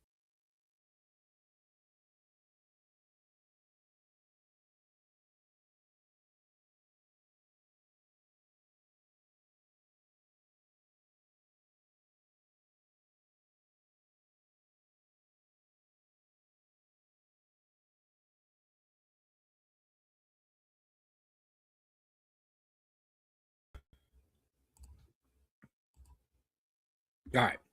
I had to take care of a technical difficulty real quick. All right, Drew. It was a huge, massive, You've been waiting for this one. Monster weekend in the EPL. I'm going last because this is, although it's our show, I'm older and I get the trump card. I'm going last. You have the better result. That's fine.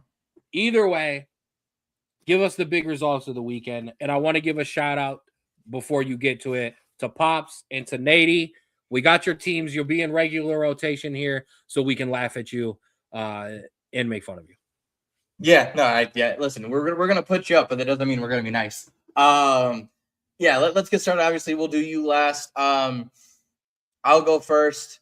Chelsea 3-1 win over Crystal Palace. Honestly, called it. Favorite result of the Liam Rosenwa tenure so far. It's a game at Selhurst Park that could have been very, very dangerous, and we were very professional. And if not for a late goal, would have gotten a clean sheet. So very professional result there, like what I'm seeing. I got to double check the tape, but I'm pretty sure I said a 3-1 win. We'll have to check. I was more pessimistic. Newcastle lose 2-0 to Aston Villa. Listen, I know Newcastle is supposed to have this bigger and better squad. This Aston Villa team is absolutely killing it. We'll show the table in a minute. They are right in there. And so a tough loss, but it happens. It's Aston Villa team's on a roll, and if you're not playing at your best, these are results are going to happen. And before your results, I do want to say, absolutely, Newcastle struggling. But this is kind of where they are now without the hype. You have to, at this point, you have no choice if you have it but to respect this Aston Villa team. No, you're absolutely right. And the other result before Ken's result, Everton won, Leeds won. Obviously, as Everton, you want the win. You're the better team. I'm not going to laugh at you because this Leeds team has been on fire lately. Very, very well done these past couple games. They beat a very good Fulham team. They drew to you. Before that, they drew to Leeds, drew to Sunderland, beat Crystal Palace. This is a team that's currently punching above their weight for the talent. And to draw against them, I wouldn't say is the worst thing in the world. And so, not a good result, but not a bad result. Just we were okay result. And something to build off of. I'm mad at you because I absolutely hate Leeds, and I just would like to see them lose all the time, every time, and twice on Saturdays and Sundays. If they could just play again. A tale kind of two halves. I want to give a shout out to our Cuzzo, because I'm gonna pull it up what he actually said. Manager is an idiot and then somehow saved his half with a formation change after halftime. Welcome to Premier League football, bub. This is how it goes. 1-1, I think, is a fair result for both teams based on how they played in both halves. Leeds have been impressive lately, but overall, I'm impressed with this Everton team because we haven't seen the massive dips like we've seen in years before. And that is a credit, and that's a credit to that pain in the ass coach. No, sure. Listen, let's go.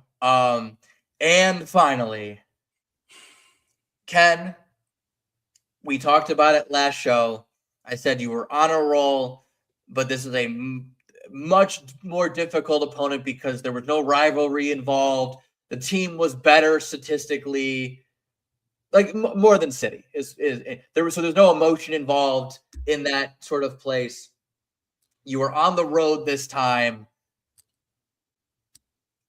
and somehow, some way, you put 3 goals on an Arsenal defense that at certain points in the season look unbreakable, and with some amazing goals. I'm gonna shout out my team because I have to insert my team. With those 3 goals, firmly keeping safe the goal record with a champion with Chelsea with 15. However, it's not about me. It's about you. Ken, this is obviously your best win of the season by a landslide. I know the 2-0 win against City was great, but this has got to be better. How are we feeling? Can't tell. Give me how are you feeling? How do you feel about the future? And how do you feel about Michael Carrick? I can see clear. No, I'm not going to sing. First of all, that list that you mentioned, I'm on there. Like it's 20 teams, and I'm on there like 13 times. But you are absolutely number one. That's a great team that'll probably never be matched. I told y'all last week that unlike under Ruben Amarin, every time we went up, I knew the downfall was coming. Under Michael Carrick, I said flat out, this team is playing so much more free and so much more on the offensive foot that I'm just kind of like, okay, it's a big game. Let's go. There was no fear. I did not fear this Arsenal team. Okay. I feared City more. I'll be honest. I did not fear this Arsenal team because of a couple reasons. Number one, Michael Carrick, first and foremost, has got this team, number one, set up completely different. He playing with just 4 at the back, not 3 center backs, trying to play it out from the center backs all the time. He's moved guys. He's moved Bruno centrally and back a little bit, allowing him to pick the ball up more. Reinserted Kobe Mano, who was great against City, was not great against Arsenal. I will not give him all the love because there was a couple passes that he made that I just was turning around and looking at my son, who was looking at me like, why are you mad, Dad? I don't even know what just happened. But reinserted Kobe Mano, has decided against just playing an out-and-out striker for most of the game and has allowed Mbeumo to kind of have some freedom of space. He did bring Sesko on. There's a confidence and there's a front foot that this team is playing with that. Like I said, I was not scared. However, within the game, Corner FC almost got us because that's all they can do is basically score on corner kicks. We're good, man. Life is good. Life's good. Life's good over here on the red side of Manchester, though all Manchester is red. I don't know if he should get the job. I know every ex-player and especially Roy Keane has been absolutely like, no, he does not deserve it. There's no way. You have to go get one of the top managers. My problem is every time we do this, we take a step back. We gave Ali the chance. Why not let Michael Carrick coach this team? Why not? If you get into the summer and nobody will come play for us, although we'll talk about that in a second, I could understand moving on to a bigger, better manager. But if the guys are loving it and we're bringing in transfers, why not give a guy a chance who's only in his limited tenure, beaten City twice? Beaten City, beaten Arsenal twice, beat you and drew with you. Why would you not give this guy a chance? No, I think you're absolutely right. Obviously, time will tell in terms of the rest of the season when you play teams maybe that aren't as open, they're going to play more in a block, if he can break down a team like that. But I think he's been given more. He's shown you that he should be given the rest of the season as an opportunity to prove himself. But it was supposed to be he gets the job to the end of the year, then we go find a coach. I think that needs to change into Michael Carrick is auditioning for this job. I absolutely agree. We'll see what happens there. Just to give a quick preview for the table, Ken, you've officially moved solely into a top 4 position with 38 points. I'm right behind you at 37, followed by Liverpool at 36. City and Villa sit firmly in second and third at 46. And then Arsenal, because of that great win, has been reduced to a 4-point lead. It's happened before with Arsenal, and there is plenty of game left in this season, so we will see what happens there.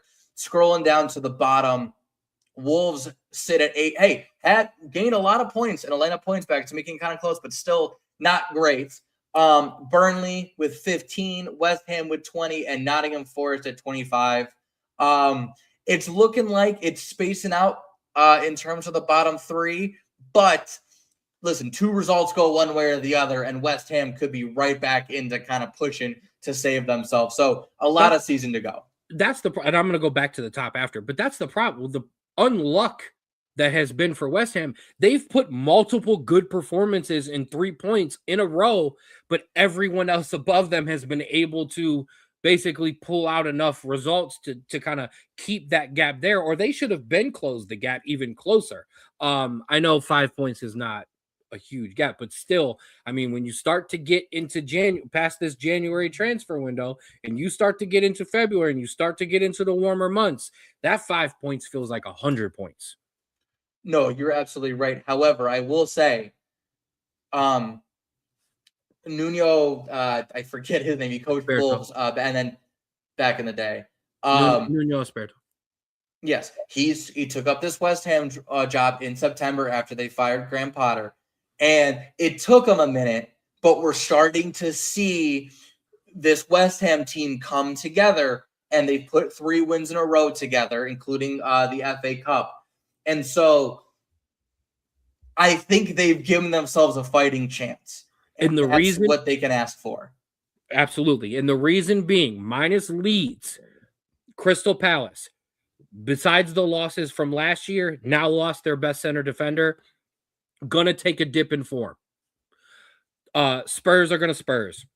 Bournemouth, we've seen a dip in form. Brighton, we've seen a dip in form. Sunderland, we've seen a big dip in form. This team was up there talking about Champions League just a couple weeks ago. Oof. Now they're closer to relegation than they are, almost relegation than they are to that. Not you know what I mean, towards the bottom half. Massive dip in form, yeah. Yes. And then an Everton team who does have a favorable schedule as we get into this second half of the year. So there's a chance for West Ham. Now at the top, first of all, you're welcome.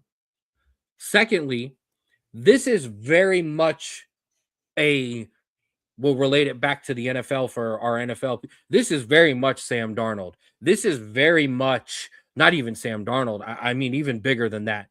I'm not going to believe this Arsenal team is going to win the Premier League title until I am literally watching them raise the trophy and the fireworks go off. Yeah, until I see that, I'm not going to believe it. I think they're going to bottle this. I don't know if it's going to be Manchester City because I have to pick, and I don't think I can actually do it. Although if I win 14 games and those teams lose 3, I could, but that's neither here nor there. I'd like to see Villa do it over either of those 2 teams, but I just don't believe this Arsenal team is going to do it because every time, and it's always in this winter schedule that you can point out in every season that Arsenal has lost the title or lost their title or their chance at the title is because they slip up in one of these big games during this winter time, and it snowballs into a couple of bad results and they can't respond.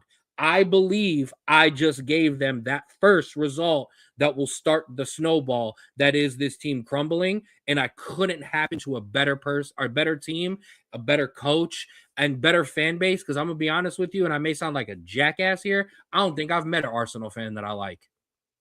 Hey, fair enough. I happen to agree with you just because, one, my hatred of Arsenal runs so deep that anytime someone says Arsenal will fail at something, I automatically agree with them. But listen, when you have a slip up like that, the next game is the biggest game. And so you have City, you have Villa who are hungry. I know City just lost to you, but they're still playing great football. Arsenal plays Leeds at the weekend. They have a Champions League game this week, but they've snatched up automatic qualification, so I don't think that they'll take it too crazily. They have Leeds at the weekend, a Leeds team that is fighting insanely hard right now. We'll see what that result is. If Leeds can get a point off of that, or even maybe make Arsenal win it at the end, I will fully say that this title race is wide open again. But it truly, I'm going to give you flowers more here. You look great, where I'm not going to take this Arsenal loss as heavily as I would. Now, this weekend, if they look shaky, that's fully when I'm going to say, okay, this race is wide open. 5th place right now does appear to be a Champions League spot in the Premier League. There's some things that need to fill out, but for the most part, it is either a Champions League spot or you'll probably be in like a Champions League play-in spot. 6 and 7 will probably play in Europa and Conference League. With the recent form of 3 and 4, are you a bit nervous as a Chelsea fan for automatic qualification? Topped on fact, and I'm not trying to pile on you here, regardless of the jokes we made before the show. With that, and we joked about it last week, but it's heated up overseas that Cole Palmer wants out of Chelsea and is not just the place he would go is back to Manchester, to Manchester United, his boyhood club. He wouldn't go to City because you got him from City and it wasn't great there. I'm hearing some stuff there where basically this was a roundabout way for him to get back because City would never sell to Manchester United. But regardless, are you a bit nervous about automatic qualification and potentially slipping further down because Liverpool, although in shambles, are right on your heel? I would be. Okay. One, the Palmer rumors, obviously, you have to take them legitimately. They're getting reported in newspapers now, not just on Manchester United Twitter threads. The problem is we're running out of days for this to get done.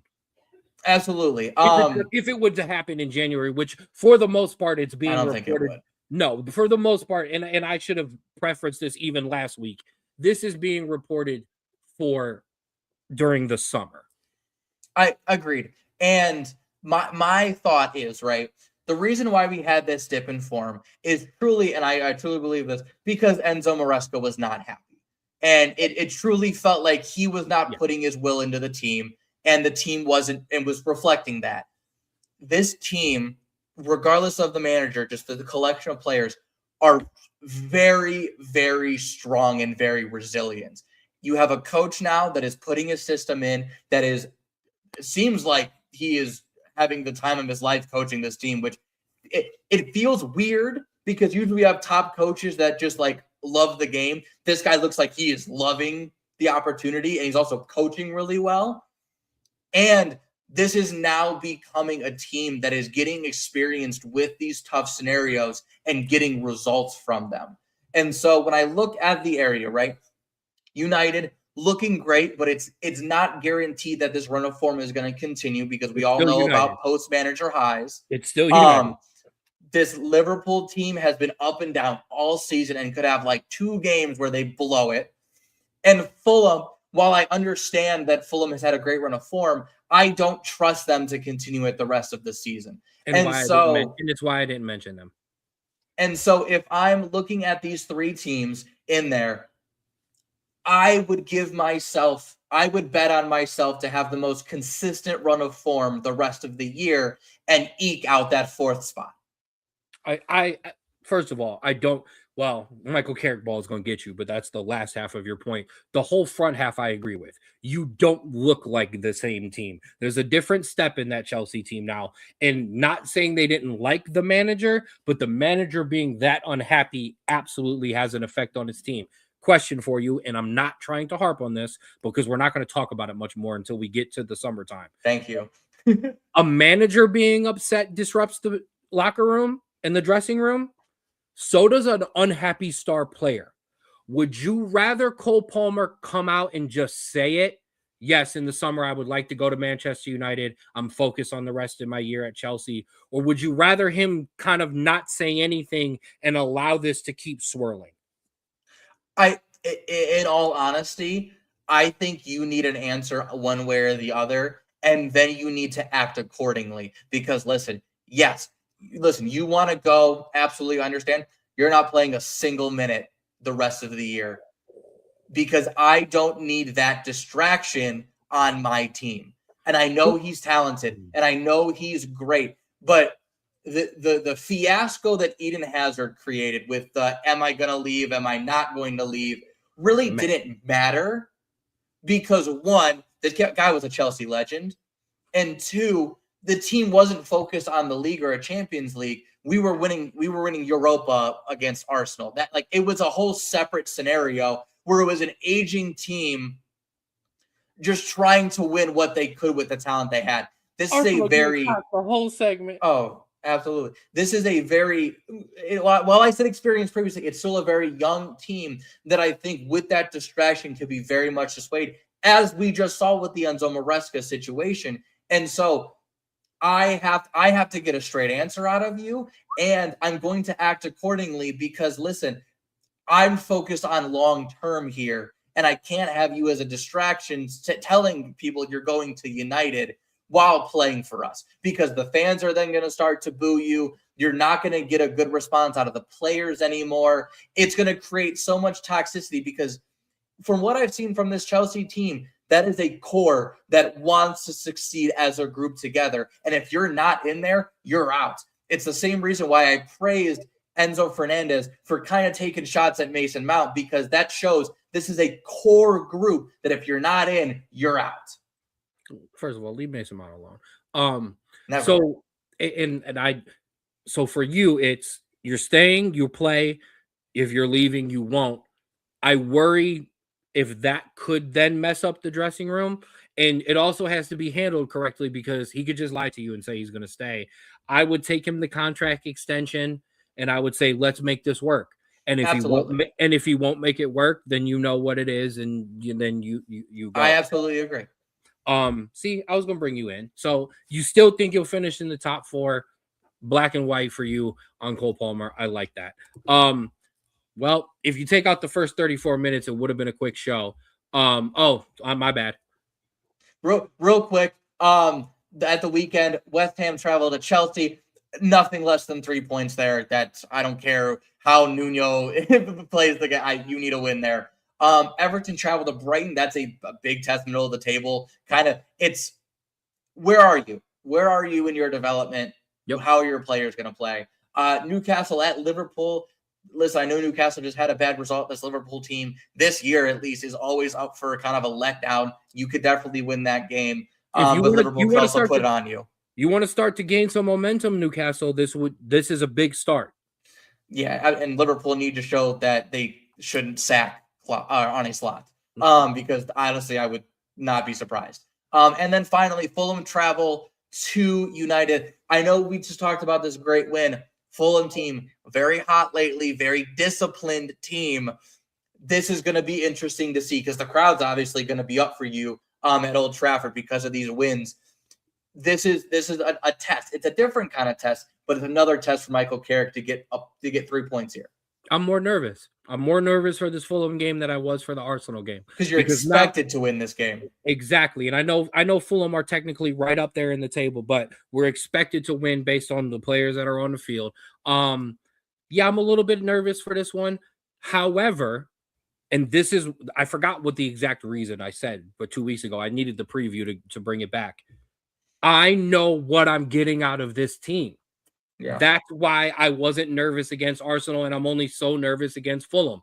I know for a fact I'm going to have 4 in the back. I'm going to have 2 mids, and I know Durago's out a month, which is awful, or 10 weeks, which is awful because, I mean, he has just looked amazing right now. So somebody's going to have to fill in, looking at you, Mason Mount, to fill that role and keep it going. But I know what I'm getting out of this team, so I'm not nervous. Does that mean we're necessarily going to win and we won't draw or maybe even lose? No, but I know I'm going to get a team that's going to put the ball forward, play on the front foot, and get rolling. We'll see what happens. I love it. All right. So, as I did say before, if it wasn't for the first 34 minutes of the show, they kind of derailed us. It would have been a quick show. But I do want to touch on this very quickly. Reports say Spygate, Deflategate are the reasons behind Belichick's snub. Yes, we did save it for the end of the show. Appreciate you for that, Ray. Nothing I said in the first rant changes a damn thing. So does that mean you're keeping Tom Brady out for a year or two? Whatever, man. Exactly. You're going to keep Gronk out. You're like, come on now. Not to mention, now that we're many years removed from both of those incidents, Peyton Manning, Drew Brees were all deflating their footballs. The Colts, the Saints, and every team was taping walkthroughs, and it became a rule after the Patriots did it. Similar, whether or not you want to be mad and pissy about it, Ohio State fans, similar to Michigan, where it wasn't actually the sideline stuff is different, but the stuff from the stands was not illegal. They then made it illegal. Whatever. I don't care. fine. Exactly. All right. That'll do it for us here on the Straub Bros Sports Show. Show alert. You will not see us on Thursday. And you will not see us on Tuesday. Next Thursday, we will be back for our Straub Bros Sports Show Super Bowl preview. Andrew's going to nerd it out with some great stats head-to-head for both of these teams, and I'm going to degenerate out because I'm bringing back Big Bros, Big Bets in a big way. Drew, final shout-outs. Oh, by the way, Nate wanted to ask if you were going skiing after the show. No, I mean, there probably some big snow piles in downtown Cleveland that I could, but I'm going to stay nice and warm in here. Thanks, everyone, watching, liking, commenting, however you support the show. I know Ken's not. Don't leave the house tomorrow if you don't have to. It was an absolute blizzard in downtown Cleveland. Just stay safe, stay warm, and we hope to see you next Thursday. We expect to see you next Thursday. She got the kid tomorrow. I'm going back to work. I'm out of my extra days off in my extra payday. So no, I'm going back to work. Right. Nate was at work today. Shout out to Nate. One there. Love you, cuz. I'll see you tomorrow. Appreciate you, Pops. Appreciate everybody. I'm gonna throw the comments back up. We should have before, but it's all right. Everybody, as he said, likes, comments, listens, shares. We got some loves out there. Appreciate you. Do us a favor on your way out. Give us a like, give us a love, give us any kind of. I don't even care if it's a mad emoji. You know, that's fine too. Just giving one. Yes, please buy me a shovel for Christmas. For the record, I didn't go to work today because I couldn't get my car out of my parking lot. There was nothing I could do. I had to literally go out there and shovel it with my feet and my snow brush. It was a bad scene. So yeah, when I finally got the car out, I wasn't going to work. I was done. It was too cold. Shout out to everybody. Please, on your way out, give us a like, give us a share. If you're on Facebook, give us a little share and a little emoji. If you're on YouTube, give us a like, give us a subby, give us a subscribe, follow, all the above here on the Straub Bro Sports Show. For little bro Drew, I'm Big Bro Ken. Signing off. We'll see you next Thursday. And as always, and a big shout out to that, love yours.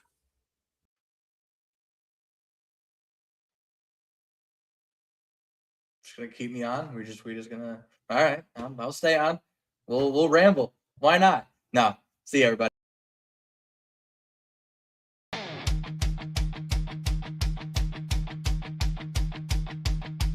Hey, Ken's got fire and a wild hot take. Hey, Andrew's stats make the whole place shake. Hey, laughing loud when your team goes down. Hey, Straub boys run this sports town.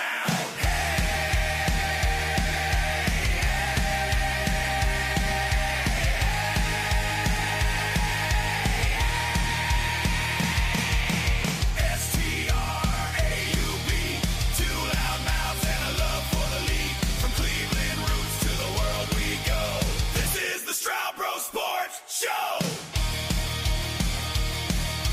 This is the Straub Bro Sports Show. Sundays, Mondays, we live for the fight. Hey, college game day and Thursday night. Hey, rivals fall and the banter flies. We bleed our teams till the day we die.